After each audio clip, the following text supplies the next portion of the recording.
My name is Audrey McNulty. I am 56. Normally, I'm living in my 57th year. And I am from New Brunswick, New Jersey. My earlier life, I am the knee baby of 8. My mom had 8 girls and 1 boy. My dad and my mom was a great, big part of my life when I was younger.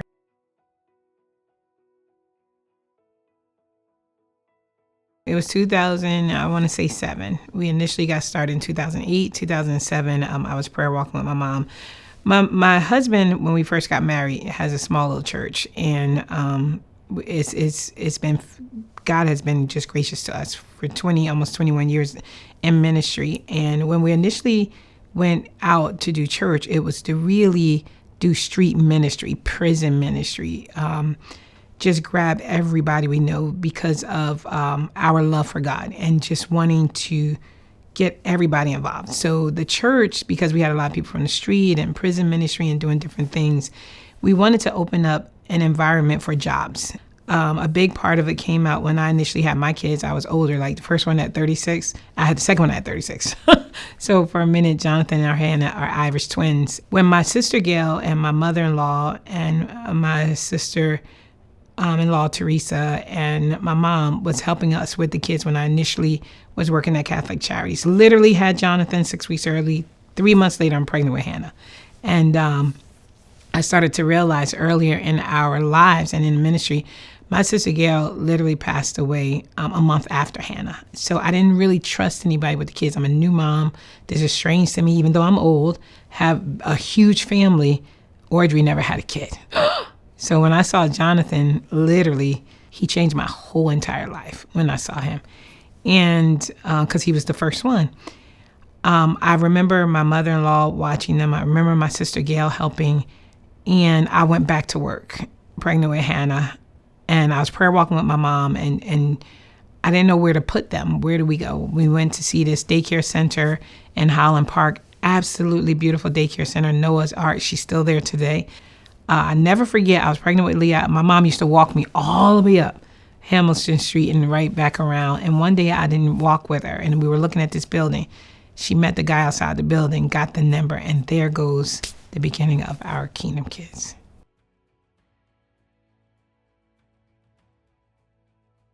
My mom shaped my desire for business and for people. She was a DIFAS worker for years, like 30, almost 40 years, the majority of my life. And I have watched my mom go on sprue. It's this thing called sprue. She would go out in emergency cases in the middle of the night, helping families, pouring into others, loving on other people, well respected in the community. I watched her cry and pray at this little green chair that sit where I was born in the projects. And everything she asked God for, God answered. Like it was just, she was my spiritual hero, so to speak. Even though we went to church and we grew up in church, I've watched God do things in this woman's life that I knew that if he heard her, he's going to hear me. And she instilled that. And I think my passion for people, and I used to say that I'm going to be a social worker, just because of what she did. And so there lies my journey with people. And I started to work for Catholic Charities doing what? Social work. So I've watched her cry, suffer, go through and still remain that Gloria Blunt that loved people, loved God. And just even to this day, at 87, she's feisty, but she's still today pour into my life when it comes to the business. When I tell you my support system, her and my husband, it was like, you ever have that person make you feel like you can do anything? It's them. It's them for me.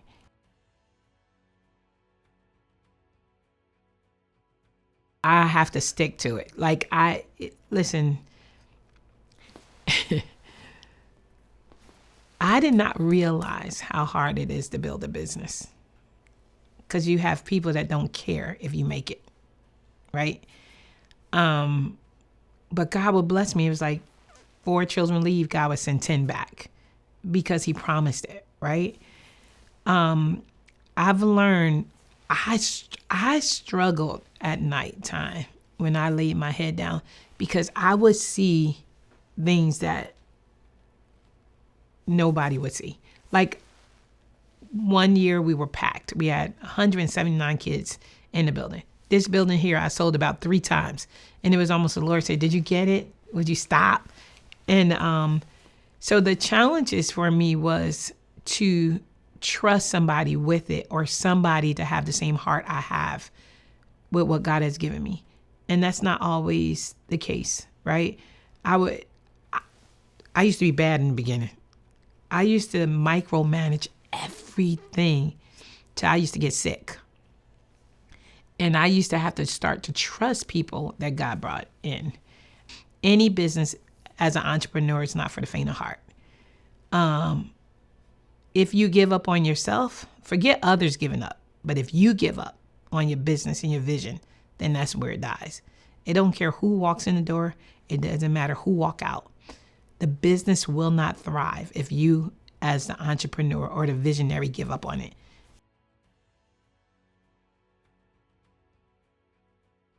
I love my husband as my covering. He protects me in ways that he doesn't even know. That I could just feel his prayer, his love, his support. Even when we arguing, he still support. Someone's like, what, dude? Because it was hard for me. It was hard for me being older and getting married and trying to submit. And thank God that the Holy Spirit, like literally, like touched my heart. And I've seen things over the years that he could have walked out and I could have walked out. But yet we knew the promises of God that was spoken over our marriage. And we literally later on come up with something they call covenant couples, right? We're in this. We covered this together. We're coming into a covenant as unto God. I don't think I tell him enough, but I don't know if I would ever do this journey without him. If I had to start all over again, he would be it. I was an entrepreneur and had my own business. At the time, I had a contract at Robert Wood Johnson. Audrey was part of a church there in New Brunswick that had noontime prayer every day. And because I worked for myself, I was able to tiptoe out. And I was there initially with the right motives. I was there to pray. And God spoke to me, told me, through the course of time that Audrey would be my wife. There's a book that was popular in Christian circles some time ago, I Kissed Dating Goodbye. Audrey and I should have authored it because we didn't date. We met. God told me this was going to be my wife. I did say to God, I remember this. I said, Lord, if this be you, help me to keep my hands out of it. And I didn't know how little he didn't trust me, because my next ministerial assignment was 600 miles away down in North Carolina. I would go out to preach. I would ask her to come and sing and lead in music. And, every once in a while I'd say, hey, you want to grab a bite after the service? She'd always bring her cousin with her, So God didn't trust me and Audrey didn't trust me. You know what I mean? But through it all, God blessed me. It was his will.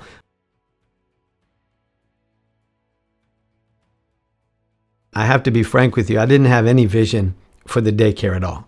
I kind of laugh at myself now, but when I see, what God through her has built, I think it's worth noting that Audrey has the gift of faith, right? The Apostle Paul says that each of us have a measure of faith, and that's a wonderful thing. But she actually is full of what you and I have a measure of. And, that's wonderful as a pastor, but that could be problematic as a husband, because she sees stuff that I may not see. But I do love the fact that she's always been, a woman that really believes in the authority of the man. We believe in the order that the head of the woman is the man, but the head of the man is Christ. So as long as I stay in my place, Audrey's willing to stay in hers. She was willing to kind of not do it until God showed me. And so ultimately God moved on my heart. I got over some of my fears and reservations, and we together leapt out on faith.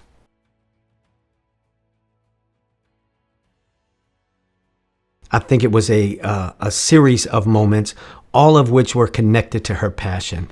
She just was so passionate about it. She was living it. She was eating it. She was sleeping it. It really wasn't anything besides this vision that was in front of her.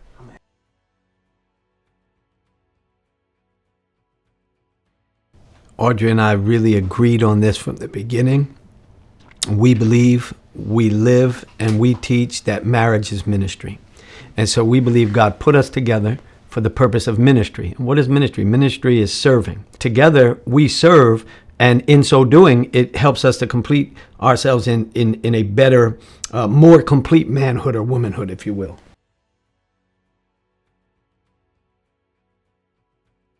I felt that there wasn't any other way. She was so passionate about it. If I was going to be a supportive husband, and if I was going to be her covering, then I had to cover her based upon what God had purposed for her to do. Initially, it was supposed to be through the church. We tried to go that way. And unfortunately, there were too many people that did not see the vision that she had. And so at that point, her and I discussed it, and we kind of took a leap of faith together. Started the first small mom and pop over on Hamilton Street.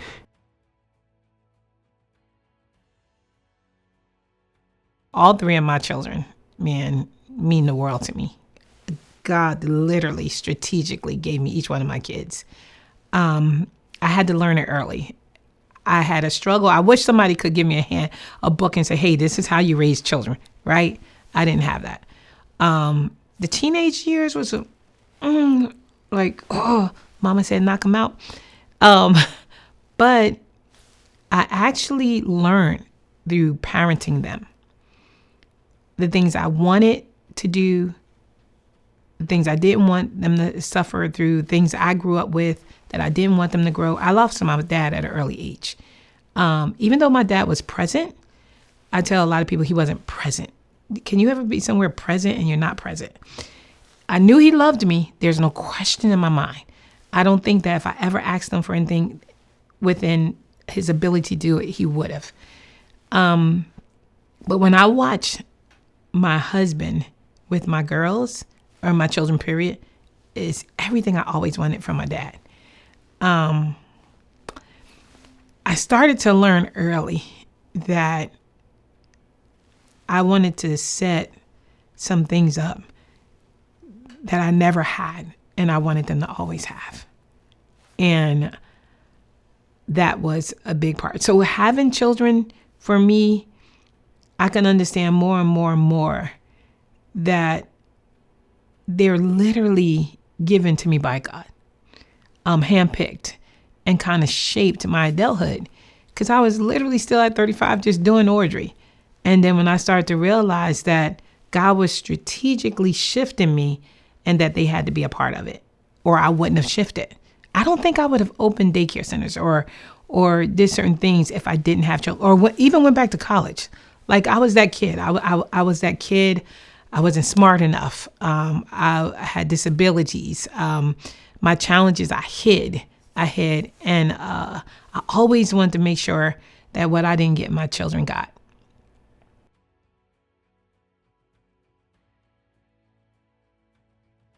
I think it's great, especially in this day and age. I think it's really, rubbed off on me and my siblings, my father, and we all kind of see ourselves like, growing older, doing our own thing, being a part of our own thing, and following in our mother's footsteps. A lot of days nowadays in this present time and day and age, everybody's trying to get on that route, and our mom being so successful at it since from when we were way young and getting ahead of the curve, I think that we'll benefit from it a lot. I look up to my mom being an entrepreneur because it's hard to do things on your own, and she has to work really hard to get the things that she has, and no one's really there to teach her how to do it. Me and my siblings look up to her, and it makes me want to be an entrepreneur one day. I think it's good my mom's an entrepreneur. She's very hardworking. My mom inspires me because I also want to be an entrepreneur.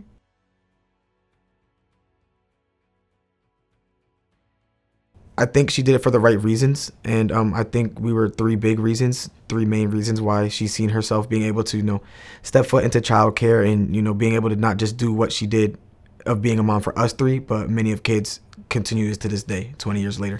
She put her hard blood, sweat, tears, everything into it. So that does take a lot of your time. And I don't ever feel like me and my siblings were at a lack of anything. I mean, she was just as involved with our life as she was in her business and these other kids' lives. And that's why I think it makes her so special. I'm proud of the work that my mom does because I know it's not easy. I don't think people tell her enough. And it's a big part of our family life because if it wasn't for her, we wouldn't have half of the things we have. family is everything to Audrey and I. Our roles were, quite frankly, a little bit opposite of what might have been traditional at one time. She had to devote so much time to the business, and I was fortunate enough to where I had the ability to be home with the kids. And so I was home with the kids, and got a little awkward. And when they were younger, they do the play dates, and the play dates was all the mommies and me. And I'm sitting up in there like, oh man. One time Audrey actually had me take Hannah to a mommy and me ballet class because she was tied up with the business, and I was teasing the kids. I said, man, you done hit the Powerball. I said, I'm old, but for you, this is it. God's setting you up. And so just feel honored to be their covering. I feel honored to be her husband and their dad. And it's just such a blessing.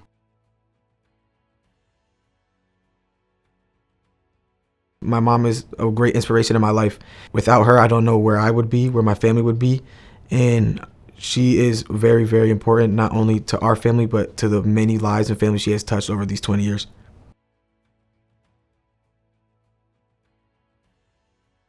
I see myself going to the daycare industry. I know there's like a lot of need in that area, especially like the world's only getting crazier. Like kids need somewhere to go.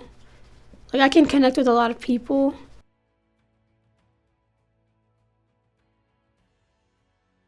I'll probably want to stay in the family business for a little, but then branch off into my own thing. I want to open up a theater for kids and do productions.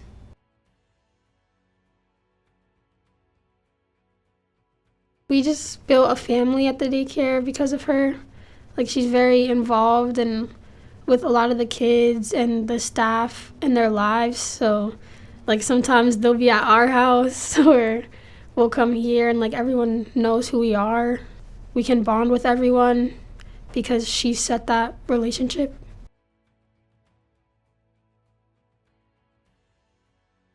You have to know the order. The order is not an order that we created.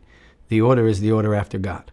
And God said that the head of the woman is the man.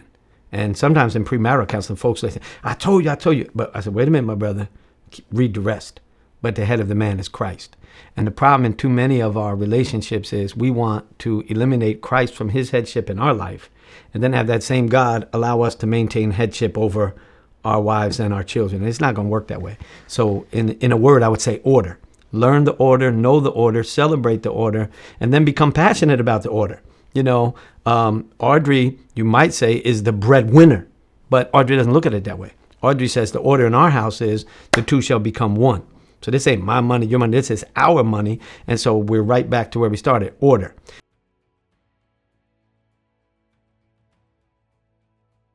So we get this building right across the street from the ice cream house, small little mom and pop, little building. Like everybody's saying, hey, it used to be a daycare center. You're going to have no problem. Well, that was totally wrong. It took me forever to get the things done. And so when it took me forever to get it done, it was challenging because there was a lot of crying. There was a lot of state coming in saying, hey, that's not done correctly. So we literally had this building we were paying rent on that we weren't utilizing. Now I'm on the third baby. I done quit. My sister that passed away. My mother-in-law passed away. My father-in-law. You understand, our circle getting smaller. And our finances, when I dropped off and it was like, oh, what? Wait. And so it was like, Lord, please touch this quickly or we're going to be in trouble. The challenge is having a entrepreneurial wife who, oh, by the way, has the gift of the Spirit. She could see a thing that I may or may not see. She has this incredible ability to not count the cost. And she'll say, the Lord says, do this, or can't you see it?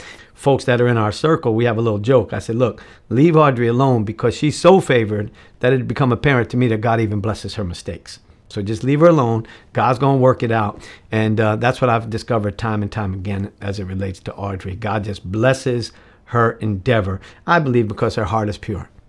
Truth be told, the business idea, when the Lord gave it to me, was for the church. I never forget, we had a board and the church literally said to me, well, First Lady, we can't allow you, we won't do that because if everybody who joined the church or come to the church wanted to have a business adventure, then we have to do it for everybody. I didn't look at it as if it was mine. I, once again, looking out for others. This would be something that we can give people who've been out of prison or who was doing certain things that the world wouldn't forgive them of, to be a part. We just wanted to love on them and give them jobs and give them housing and give them.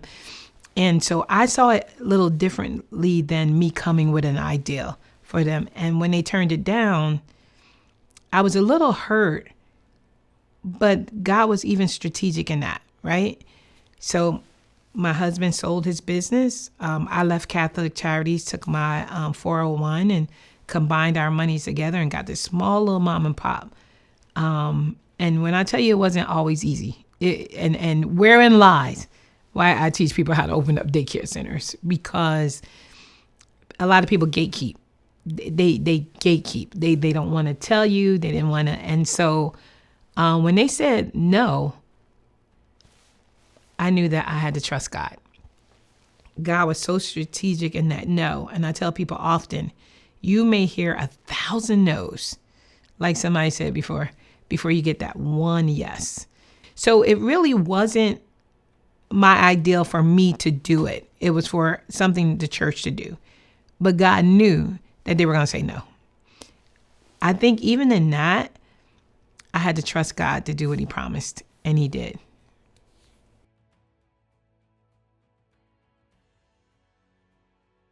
Mentoring, I tried to find it in childcare and couldn't find it.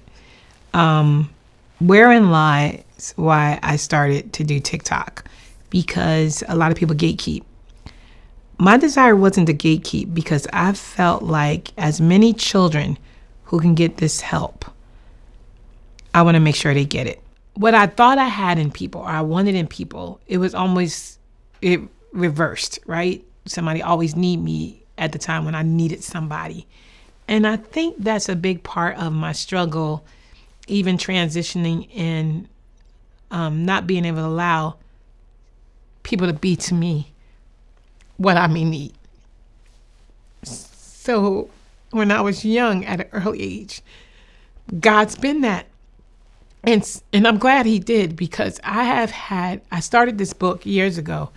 And the book was, you were only supposed to be in my life for a season. And I knew that for a long time because throughout my years of understanding who I was and God revealing me who I am to myself. I literally thought I knew myself until God showed me who I was in him. Blew my mind. I'm a big proponent of mentorship. I think no matter what you're leading, leadership can become lonely. Leadership has its own set of challenges. I used to say to Audrey, if you open up a hot dog stand, there's going to be a learning curve in that hot dog stand that you didn't anticipate. So wisdom says, find somebody that has a hot dog stand. Well, we didn't necessarily find somebody in the business sector, but the late Pastor Ronald Green was a great resource for us, him and his wife, Jacqueline, my own mentor, Bishop Fred Rubin, because he, like I, wears a lot of hats. And, how do you separate those ships, friendships from relationships to, different responsibilities that we have in the community and such. But I've always said to people, you want somebody a little further along in the process. So if you're in business, find somebody. There's a fellow named Sean that was a long-time friend of ours that we've consulted in different business, ventures, and just to get his opinion. And he's very successful, not in the child care business, but he was able to take the business that he's in, equate it to the child care business, and just become a tremendous resource. And so I think, there's a couple of values of the kingdom that we like to teach, and teachability is at the top of that list. So to me, a mentee is saying to the mentor, listen, I'm willing, ready, and able to be taught. And that's a wonderful position to be in as an entrepreneur, is say, hey, I don't know, but let's get the people surrounding us that do. The insecurities as a young girl, not being able to read, not being able to function in society. And I hid myself in church. And even though I had this relationship with God and I hid behind it, when God was shifting me, I didn't know how to shift, simply because I don't think people saw that little girl that was wounded or that was hurt or that didn't learn. I think that's a big part of even with the daycare center and the education. I don't ever want a child to feel like I felt when I was growing up. So I know that there's certain little things that still poke me about growing up with these disabilities that I never want a child to encounter. Wherein lie, while I fight so much for even African American boys, my next thing is I want to open a school for them from kindergarten to third grade, because that was my years of insecurity, fighting the struggle, even as an adult, trying to find myself in a system that is not polite to African American women, even as an entrepreneur.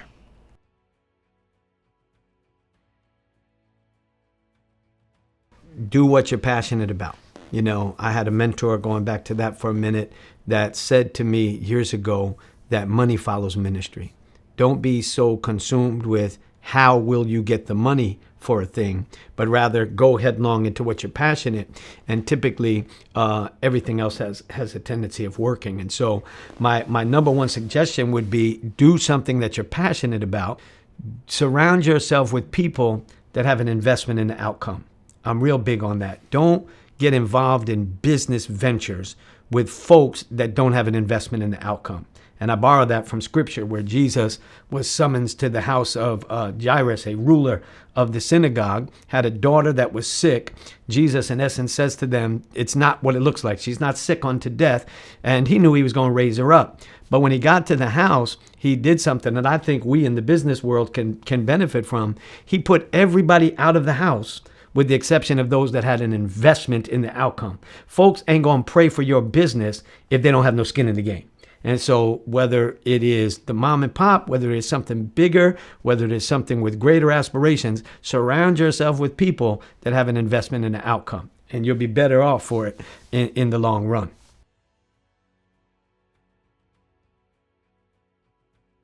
A school for African American boys, for minorities. Let me say that, for minorities. Do you know how much it costs to house a prisoner a year? It costs way more money to house a prisoner a year versus educating your kid. Oh, by the way, and they're trying to cut out education. What are we doing? This is our history. This is our legacy. These are our children.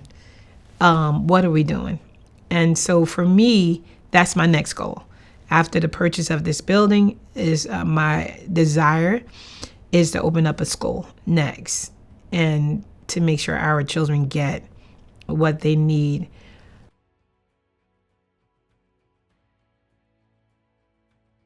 This is just a small step into continuing the legacy that she's been doing for the past 20 years. It's just time that, God has been able for us to share it with the world now.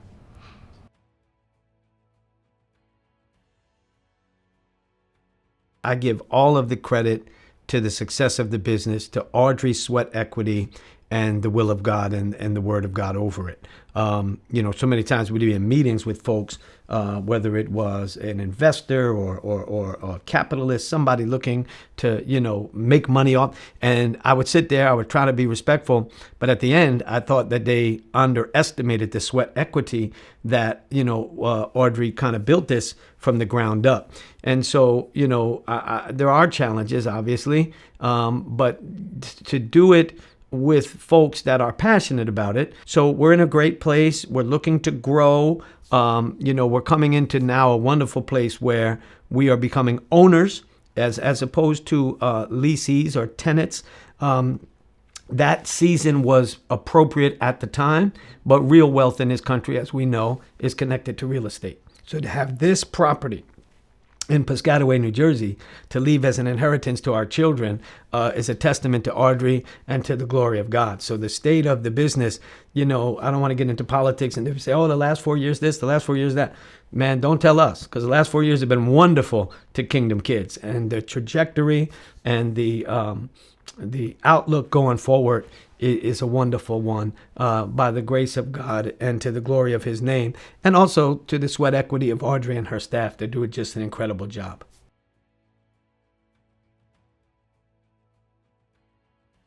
I grew up in the projects. I went to New Brunswick schools.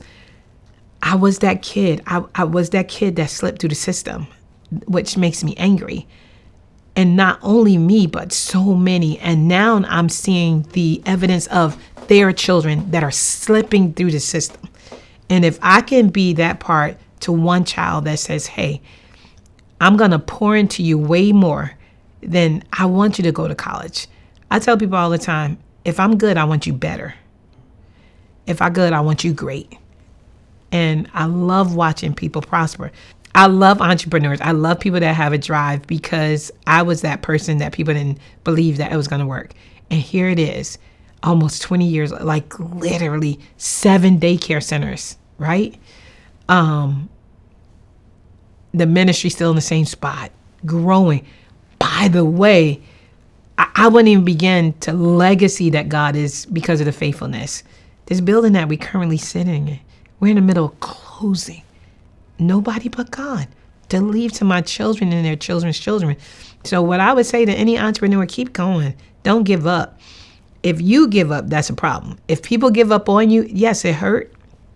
People have walked out. People have given up on me. People have talked about me. I even serve the ones that talk about me. And they don't even know that I know they talked about me because God won't allow me to just love on them. And I'll say this to any entrepreneur, keep going. When you give up on yourself, it hurt. It hurt when other people give up on you, but it's worse when you give up on yourself. It's worse when you give up on what God's placed in you because you're going to always feel resentment or hurt or anger. And you can't be angry at yourself for long because it's you who you got to pick yourself up and get going. So I tell people all the time, there was plenty of days I had to go in the room, wash my face and anoint my head and say, God, let's go. I mean, I have people who said, that's it. It ain't going nowhere. Kingdom Kids is going to be done.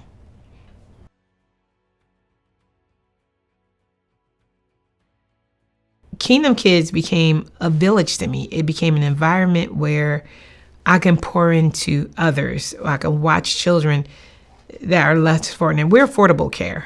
And I'll share this story. When I initially started out with Kingdom Kids, the big part of it was I wanted to do affordable care and people who can you imagine when we were growing up, African Americans or minorities didn't go to a building this size. Matter of fact, they literally made sure that the prices were so high that we couldn't even get in the door.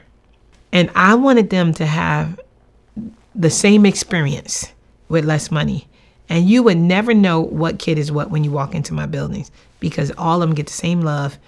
When the Lord started shifting and bringing other nationalities in, I'll never forget that little girl that used to be intimidated or had challenges or disabilities. It was a doctor that sat at my desk right over here. And he came in to register his children. And he was telling me what he was going to pay me and how to do my money. Because if I'm charging weekly and it's 57, and I'm literally feeling like I'm going back into that isolated place. Like what? And I never forget the Holy Spirit. And that's why you got to get close on when you look early. Because let me tell you, tell me to get up and go wash my face and anoint my head. You have something you're offering him. And your product is worth, I don't care if they're rich, poor, or whoever they are. I don't care what color they are. You can serve the people because I placed it in you to serve. I came back and I sit down. I said, sir, this is what we're going to do. This is my price. This is what it is for your 2 children. You can stay here or you can leave. Where you're new in the area, like I said, I may be new in the area, but I'm not new to the business. This is my prices and you can leave. I stood up to shake his hand and he said, how much do I write the check for? I got all nationalities. Why? Because I had to become comfortable and not let people send me back to that little Audrey that I was when I was just before I turned 8. You understand? The insecurities, the heaviness, the hurt. That's what I was. That's not who I became. So I would say this to anybody. Don't let people keep you stuck in your insecurities, or don't let them keep you stuck of where you used to be. Go into where you see yourself. And no matter what anybody think, know what God thinks about you. That's the best. That's it. What he thinks is way better than what I thought about myself. I couldn't have imagined being here. And by the way, read the memoir. I'll tell you how much the building costs later down the line. Kingdom Kids is like your family. It's like extended family. I see them as brothers, sisters, aunts, uncles, cousins, stuff like that. Like, it's probably the biggest part of my life. Like, ever since I can remember, my mom had the daycares. Like, I've made friends in, like, 5th grade who I still talk to because of the daycare. It just allows us to, like, bond with everyone and build a community. A family, a home, something that provided for me my whole life. Well, Kingdom Kids to me means possibility. I mean, when I look at what God has done to this woman, and I look back to me going to the first one where I'm dressed up as Winnie the Pooh, and I'm waving and flagging cars in, and I'm like, yo, come over here, come over here. You know, the first mom and pop. And I was there, you know, cleaning windows and being the janitor. My brother was helping with the build out. And it's possibility for the kid, the child, and the family that might not have the means or the connection to go elsewhere. And so they're able to come here. And Miss Audrey just loves them. And we're just incredibly thrilled with what God has done. But when I look back and see from whence we came, man, it's unbelievable. I'm just absolutely in awe of what God has done. But I'm also filled with faith and hopeful expectation to say, look, God, if you've done this in 18, 19, 20 years, I can't imagine what the next 10 or 15 are going to look like. I can't imagine the plans that you have for some of these kids that are now Kingdom Kids. And when I look out in the community, some of the kids that I coach against in the past, they say, you don't know him? I said, man, I don't recognize him. He said, that was a Kingdom Kid. And I'm like, get out of here. And, you know, so just watching them grow, but absolutely amazed at what God has done.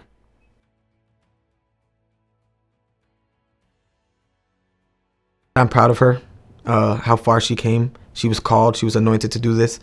And I know sometimes she could feel, you know, depleted or out of energy. Like I said, the long hours and doing this for 20 years, for more than 20 years, a long time. Just that we're proud of her and that we love her. And whatever she decides, whatever route she goes, that the 4 of us will be right behind her. I'll tell her that I'm proud of her and that she shouldn't be so hard on herself, because I can see the days where she's like hard on herself. She is doing it by herself and it does take a lot. We do notice that she's working hard and we are proud that she's our mom. That I love her and I'm very thankful for her and for her dedication and all she does for us, for the family, and not even just the family, but all the kids that she could touch. All that she does, she built up for us. Since we were born, she did this daycare for us and for our legacy, and so that we could have when we're older. I don't say it to her enough, but I am incredibly proud. You know, sometimes when I'm there sitting, you know, earshot away from a conversation, and I'll say to her, I'm so proud of you. I said, you swimming with the sharks. You know, you swimming with the sharks. You know, we see these television shows on TV where people are pitching their business to these folks that got the money to write the check. She's never done that, but she sat down across the table, you know, for multiple of years with some heavy hitters, and she never backs down. She never tries to make herself something that she's not. She's always unapologetically herself, which I think is just a tremendous asset.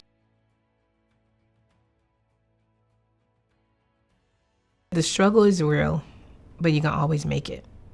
That really God has a plan for our life. When I think about where I'm at now, you couldn't have told me at 18 and 21 I'll be here. Not even at 30. God was so strategic in changing my life. The plan he has for us is good. And one of the things I want them to see through this memoir is this little girl that started off that couldn't read.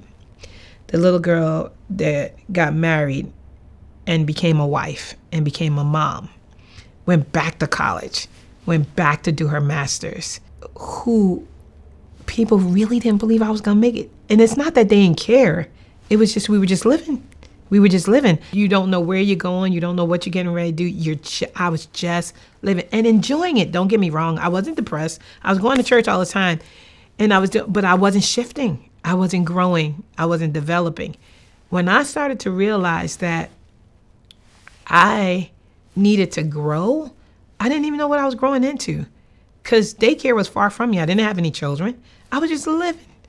I didn't go to college until after I got married, and didn't realize that I could read, because that was one of my challenges. Now, I would say I may have got D's, C's, and B's, but I got my degree. And so I would like the reader, because let me tell you something. This is the truth. There's a lot of challenges out there, especially with people my age or people that feel like they wasted their whole entire lives. I started late, right? I started at 40. My passion and my drive is I'm pouring into my children now so that they wouldn't have to wait till they're 40 or they wouldn't have to wait till they're 50. You can do it now. There is a passion and a drive that you have.